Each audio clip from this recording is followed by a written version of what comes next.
Welcome to BRK news. So bird flu అనేది వేగంగా విస్తరిస్తూ ఉంది. ఆంధ్రాలో ఎక్కువగా కోళ్లు చనిపోతూ ఉన్నాయి. ఇక తెలంగాణకి అక్కడి నుంచి ఇంపోర్ట్ చేసుకోవట్లేదు. సో అన్ని దారులు మూసేశారని చెప్తున్నారు. అసలు చికెనే తినొద్దు, బర్డ్ ఫ్లూ వస్తుంది, ఎగ్ని అసలు ముట్టుకోకూడదని చెప్తున్న నేపథ్యంలో అసలు దీని గురించిన పూర్తి సమాచారం ఏంటి, వివరాలు తెలుసుకుందాం. ఈరోజు మనతో పాటు ఉన్నారు veterinary and animal husbandry department additional director doctor CH Malleswari గారు. మ్యామ్ నమస్తే అండి. మ్యామ్, చికెన్ ప్రియులు చాలామంది ఉన్నారు. అసలు బర్డ్ ఫ్లూ వచ్చింది, తినకూడదు, ఆంధ్రాలో ఎక్కువగా కోళ్ళు చనిపోతూ ఉన్నాయి అని చెప్తున్నారు. అక్కడ నుంచి ఇక్కడికి తెలంగాణలోకి అన్ని దారులు బంద్ చేశారని కూడా చెప్తున్నారు. ఏంటి మ్యామ్ పూర్తి ఇన్ఫర్మేషన్ దీని గురించి? కొంతకాలంగా మహారాష్ట్రలో, రాజస్థాన్లో, ఛత్తీస్గఢ్, రీసెంట్గా ఆంధ్రాలో మరి బర్డ్ ఫ్లూ అనేది చాలా విస్తృతంగా మనం వింటున్నాము. అవును. ఏంటంటే ఈ బర్డ్ ఫ్లూ ముఖ్యంగా ఈ డిసెంబరు, ఈ జనవరి మాసాల్లో మరి టెంపరేచరు కోల్డ్ నుంచి సమ్మర్కి మారుతుంది. అట్లాగే ఈ సీజన్లోనే not only avian influenza bird flu కాకుండా కోళ్లలో కుక్కెర తెగులు అనే వ్యాధి కూడా రావటం జరుగుతుంది. ఈ కుక్కెర వ్యాధి తెగులు plus it related to that avian influenza there equal ఒకే సిమ్టమ్స్ చూపించడం జరుగుతుంది. ఓకే. సో ఈ జిల్లాల్లో వచ్చినాక, ఈ రాష్ట్రాల్లో వచ్చిన తర్వాత మన తెలంగాణ ప్రజల్లో కూడా భయాందోళన పట్టుకుంది. దాన్ని బట్టి ఖమ్మంలో రీసెంట్గా పెనుబల్లో ఈ డిసీజ్ వల్ల కొన్ని కోళ్ళు చనిపోతున్నాయని మా దృష్టికి తీసుకొచ్చారు. కాబట్టి వెంటనే మాకు వెటనరీ బయాలజికల్ రీసెర్చ్ ఇన్స్టిట్యూట్ అంటే అది డయాగ్నోస్టిక్ ల్యాబొరేటరీ, సో వాళ్ళని ఒక టీమ్గా ఫామ్ చేసి మేము ఇమీడియట్గా ఆ ప్రాంతానికి పంపించడం జరిగింది. వాళ్ళు అక్కడ చూసి బర్డ్స్ నుంచి ఆ నమూనాలను అంటే నేసల్ డిశ్చార్జెస్ అవి కలెక్ట్ చేసి మరి తీసుకొని రావటం జరిగింది. వచ్చినప్పుడు ఆ టెస్ట్ చేసినప్పుడు అంటే ఈ బర్డ్ ఫ్లూలో మనం ఏంటంటే బర్డ్ని ఓపెన్ చేయకూడదు. అది మనం ఏంటి ఆ బర్డ్ ఫ్లూ ఉంది అని తెలిస్తే ఇమీడియట్గా Bhopal high security animal disease diagnostic laboratory అని చెప్పి నేషనల్ నిషాద్ అని ఉంది, ఆ భోపాల్కి పంపించాలి. సో మేము ముందుగా బర్డ్ ఓపెన్ చేయకుండా ఆ నేసల్ డిశ్చార్జ్ కలెక్ట్ చేసాం. చూస్తే కుక్కెర వ్యాధి అంటారు, అదే రానికట్ డిసీజ్. సో అదిగా ఆ డిసీజ్గా తేలింది. సో మేమందరం ఇమీడియట్గా గవర్నమెంట్ ఆఫ్ ఇండియా వారు ఈ రాష్ట్రాల్లో ఉంది కాబట్టి మీరు కూడా ఇది high security highly pathogenic avian influenza ఉంది కాబట్టి మీరు బయోసెక్యూరిటీ మెజర్స్ ఫాలో అవ్వండి అని ప్రతి స్టేట్కి పంపించడం జరిగింది. దాన్ని బేస్ చేసుకొని మా స్పెషల్ సిఎస్ గారు, డైరెక్టర్ గారు ఒక మీటింగ్ పెట్టి దాంట్లో ఆల్ కలెక్టర్స్కి ఇన్ఫార్మ్ చేయటమైంది, అన్ని జిల్లాలకి కలెక్టర్స్కి తెలియజేయటమైంది. ఏంటంటే మీరు ఫార్మర్స్కి అవేర్నెస్ ప్రోగ్రామ్స్ పెట్టండి, అందరి ఫార్మర్స్కి అసలు what is bird flu, how to control and taking of how to measures అని చెప్పడం పంపించారన్నమాట ఆ లెటర్ని చూసి అందరూ వాళ్ళు తెలుగులో ట్రాన్స్లేట్ చేసుకొని ఇక తెలంగాణ ప్రభుత్వం చికెన్ తినొద్దు అన్నారని చెప్పడం జరిగింది.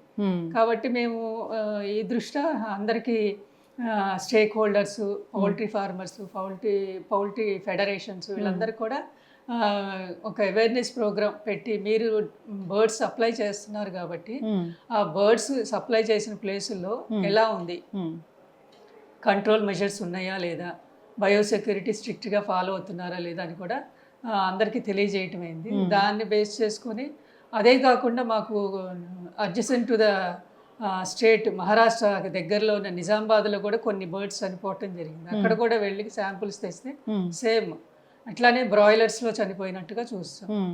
ఆ బ్రాయిలర్స్ లేయర్స్ అని ఉంటాయి. ఈ బ్రాయిలర్స్ అంటే చిన్న బర్డ్స్, ఒక 19 to 20 డేస్. సో వాటిల్లో రావటం జరిగింది. సో మేము వాటిన మా గవర్నమెంట్, తెలంగాణ గవర్నమెంట్, మా అధికారులు, మా హయ్యర్ అప్స్ ఏం చేశారంటే అందరికీ కూడా డివిజనల్ యానిమల్ హస్బెండరీ ఆఫీసర్స్ అందరికీ ఇన్స్ట్రక్షన్స్ ఇచ్చి మీరు చెక్ పోస్టులు ఉన్నాయి, ఆల్రెడీ మాకు చెక్ పోస్టులు పెట్టి ఉంచారు ప్రీవియస్గా 24 చెక్ పోస్టులు ఉన్నాయి అన్ని జిల్లాలకి.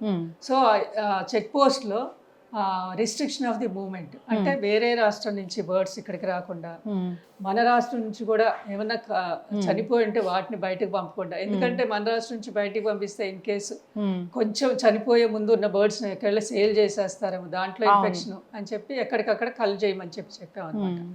సో ఈ స్ట్రిక్ట్గా ఈ బయోసెక్యూరిటీ మెజర్స్ పాటించడం వల్ల ఈ Nalgonda adjacent to the Andhra అవును. అక్కడి నుంచి ఖమ్మం నుంచి కూడా ఈ బర్డ్స్ని అంతా కంట్రోల్ చేయటం అయింది.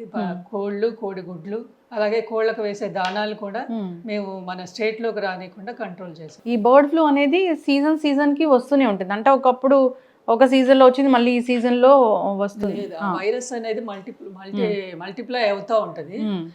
సో మన దాంట్లో ఇప్పుడు లాస్ట్ టైం తొర్రూరు అనే ప్రాంతంలో రావటం జరిగింది. అప్పుడు కూడా బయోసెక్యూరిటీ మెజర్స్ కల్లింగ్ కూడా చేశారు. కానీ ఈసారి మేము టెస్ట్ చేసినప్పుడు అది బర్డ్ ఫ్లూగా తేలలేదు, రానికట్ డిసీజ్ గానే మేము దాన్ని ఐడెంటిఫై చేసాం. ఓకే, ప్రస్తుతానికి అయితే అది లేదు బర్డ్ ఫ్లూ తెలంగాణ అయితే లేదండి. తెలంగాణ ఆంధ్రలో చనిపోతున్న కోళ్ళకైతే అంటే మనకున్న ఇన్ఫర్మేషన్ ప్రకారం అక్కడ వచ్చింది బర్డ్ ఫ్లూనే కదా మ్యామ్? బర్డ్ ఫ్లూనే అని నిర్ధారించారు. కానీ సర్టన్ ఏరియాస్ లో వచ్చింది. Only west and east district లో వచ్చింది, వెస్ట్ గోదావరిలో. సో వాళ్ళు కూడా ప్రికాషనరీ మెజర్స్ ఫాలో చేశారంట. అంటే ఎగ్ చికెన్ మరి తెలియదు కదా, ఇప్పటి వరకు ఇక్కడికి వచ్చేసి ఉంటాయి కదా, అక్కడ నుంచి మనం ఇంపోర్ట్ చేసుకుని ఉంటాం కదా, అందుకే చెక్ పోస్ట్లు అనేవి పెట్టగలిగాం. ఇప్పుడు ప్రస్తుతానికి పెట్టాము, కానీ ఆల్రెడీ వచ్చినవి మనం ఇప్పుడు రన్ అవుతూనే ఉంటాయి కదా మార్కెట్ లో. వచ్చి ఉంటే కనుక మనకి తెలిసిపోద్ది, డిసీజ్ అనేది బయటపడేది. ఇదేంటంటే 2 to 14 days లో ఇంక్యుబేషన్ పీరియడ్ ఉంటుంది. అవును, ఇన్ కేస్ ఇప్పుడు వచ్చి ఉంటే అన్ని బర్డ్స్ ఎఫెక్ట్ అయ్యాయి. ఎస్, ఖచ్చితంగా మ్యామ్. ఇప్పుడు జనరల్గా పౌల్ట్రీ ఫార్మ్స్లో ఏదైనా కొంచెం ఇలా అనిపిస్తూ ఉంది, వాళ్ళకి ఏదన్నా అనుమానంగా ఉంది అన్నప్పుడు కాంటాక్ట్ చేయాల్సింది ఇక్కడికేనా? కాంటాక్ట్ చేయాల్సింది హెడ్ ఆఫీస్ అండి. దానికి హెల్ప్ లైన్ నెంబర్ కూడా ఇవ్వటం జరిగింది, 040-233-14876గా ఇచ్చాము.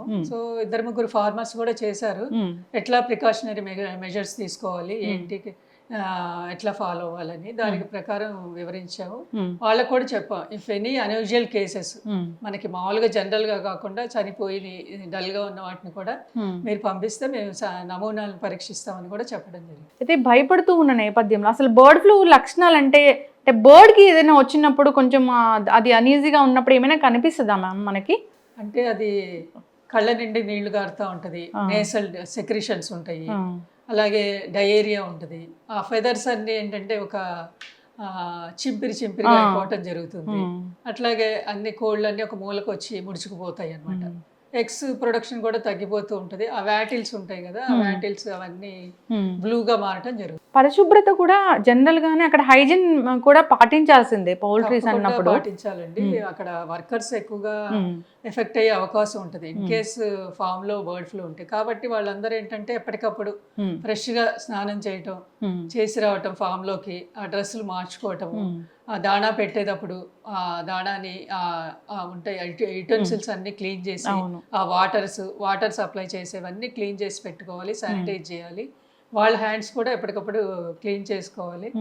సో ఆ దాణాన్ని వేసేటప్పుడు, ఆ ఎగ్స్ కలెక్ట్ చేసేటప్పుడు కూడా జాగ్రత్తలు పాటించాలి. డిపార్ట్మెంట్ నుంచి మానిటరింగ్ ఉంటుందా మ్యామ్? వాళ్ళు ఎలా ఉంటున్నారు, ఏంటి, అసలు కోళ్ళని ఎలా పెంచుతున్నారు అనేది మానిటరింగ్ ఉంటుందా జనరల్ గానే? ఉంటుంది మేడం. అందరూ డాక్టర్స్ అందరూ వాళ్ళకి ఒక టాస్క్ కూడా ఇచ్చాము, ఎవ్రీడే ఫార్మ్స్ విజిట్ చేయాలి. మీరు ఎనీ అన్యూజువల్ డెత్స్ ఉంటే ఈవినింగ్ 3 కల్లా మాకు రిపోర్ట్ వస్తుంది. సో వాళ్ళందరూ విజిట్ చేస్తున్నారు. కాబట్టి ఒక ఫామ్ని విజిట్ చేసి వెంటనే ఇంకో ఫామ్కి వెళ్ళకుండా వాళ్ళు శానిటరీ మెజర్స్, శానిటైజేషన్ చేసుకొని ఇంకో ఫామ్లోకి వెళ్ళమని కూడా ఇన్స్ట్రక్షన్స్ ఇవ్వడం జరిగింది. అయితే మ్యామ్, పౌల్ట్రీ అనేది మన దగ్గర చాలా పెద్దది, చాలా మంది దాని మీద ఆధారపడి బ్రతుకుతూ ఉంటారు. ఒకవేళ ఇలాంటి డెత్సే చాలా జరిగితే వాళ్ళకి నష్టపరిహారం అనేది గవర్నమెంట్ నుంచి ఉంటుందా? మహారాష్ట్రలో అయితే నష్టపరిహారం ఇచ్చారనే వార్త మనం విన్నాము. ఎవరైతే వాటిని రేర్ చేస్తున్నారు, పెంచుతున్నారు, వాళ్ళు ఆల్రెడీ వాళ్ళకి how to take the precautions అనేది వాళ్ళకి తెలుసు. కాబట్టి వాళ్ళు రాకుండా ముందు జాగ్రత్త తీసుకుంటున్నారు. తీసుకున్న తర్వాత ఇన్ కేస్ చనిపోతున్నాయి అంటే వాళ్ళ హౌ టు కల్ అనేది కూడా వాళ్ళు తెలుసుకున్నారు. అంటే ఆల్రెడీ ప్రీవియస్ గా అందరికి ఎడ్యుకేట్ చేసాం, ఫార్మర్స్ అవేర్నెస్ క్యాంప్స్ పెట్టి. కాబట్టి అందరికి ఈ విషయం తెలుసు. కాబట్టి వాళ్ళకి ఫామ్ లోని వాళ్ళు కల్ చేసేసుకుంటున్నారు. సో మాకైమీ వెళ్ళి ఒకటిన టీమ్ అంతా వెళ్ళిపోయి చెయ్యాలంటే ఆల్రెడీ దాంట్లో ఆ ఫామ్ లో బర్డ్స్ ఉండగలిగాలి. అవును. అయితే వీటిని పూర్తిగా కాల్ చేస్తేనే ఆ వైరస్ అనేది చనిపోతుందా మ్యామ్? సో మన ప్రోటోకాల్ ప్రకారం అయితే అలాగే పూర్తిగా కాల్చాలి, పూడ్చొచ్చు. దాంట్లో లైమ్, సున్నం అనేది వేసేసి పూడ్చిపెట్టేయచ్చు. ఇప్పుడు అందరూ భయపడుతున్న నేపథ్యంలో తెలంగాణ ప్రజలకి ఏం చెప్తారు మ్యామ్ చికెన్ గురించి? మరి ఇండియన్ కండిషన్స్ లో మనం అందరం చికెన్ అంటే ఎంతో ఇష్టపడతాము. చికెన్ ప్రియులు ఎంతోమంది ఉన్నారు. మరి డైలీ కూడా ఒక ప్రోటీన్ డైట్ అవును. డైలీ ఇస్తే ఎంతో పిల్లలు బాగా ఎదుగుతారని, పెద్దవాళ్ళకి ప్రోటీన్ డైట్ ఉండాలని చెప్పి ఇప్పుడు అన్నీ చెప్తున్నారు కదా. దాని ప్రకారము చికెన్ తింటే ఏమాత్రము మన ఈ ఏవియన్ ఇన్ఫ్లుయెంజా, బర్డ్ ఫ్లూ అనేది రాదు. కాబట్టి నిరభ్యంతరంగా తినొచ్చు. మరి తగిన తగిన జాగ్రత్తలు తీసుకుంటూ, అంటే దాన్ని శుభ్రంగా కడిగి దాన్ని 70 డిగ్రీ సెంటిగ్రేడ్ దగ్గర కుక్ చేసి 30 మినిట్స్ వరకు తింటే ఎవరికి ఏ హాని జరగదు. నిరభ్యంతరంగా తినొచ్చండి. కోడిగుడ్లు కూడా తినొచ్చు, పిల్లలకి ఇవ్వచ్చు. బర్డ్స్ చికెన్ షాప్కి వచ్చేటప్పుడు అది హెల్దీగా ఉన్న వాటిని తీసుకొస్తున్నారు అనేది మీ డిపార్ట్మెంట్ నుంచి మానిటరింగ్ ఉంటుందా? ముందే అక్కడ ఒక చెక్ పోస్ట్ దగ్గరే మా వాళ్ళు ఓకే ప్రీవియస్, అంటే ఈ బర్డ్ ఫ్లూ అనే కాదు, చెక్ పోస్ట్ దగ్గరే వాళ్ళు ఎవరైతే సప్లై చేస్తున్నారో ముందే వాటిని వెరిఫై చేసి లైవ్ బర్డ్స్, హెల్దీ బర్డ్స్నే పంపించడం జరుగుతుంది. చాలా బయట వింటూ ఉన్నాము, చాలా కథనాలు ఉన్నాయి మ్యామ్. సో కుళ్ళిపోయిన చికెన్ ఇలాంటివన్నీ అధికారులు పట్టుకుంటూ ఉన్నారు. ఇప్పుడు అందరి ఆరోగ్యం మనకి కావాల్సిందే. సో ఇలాంటివి అవాయిడ్ చేయాలని కోరుకుందాం. మీరు మానిటరింగ్ చేస్తూ ఉంటారు కాబట్టి చికెన్ అనేది హెల్దీగానే ఉంటుంది. సో వండుకునే పద్ధతి చెప్పిన విధంగా ఆ విధంగా కుక్ చేసి తీసుకుంటే మంచిది. చక్కటి ఇన్ఫర్మేషన్ మ్యామ్, ధన్యవాదాలు.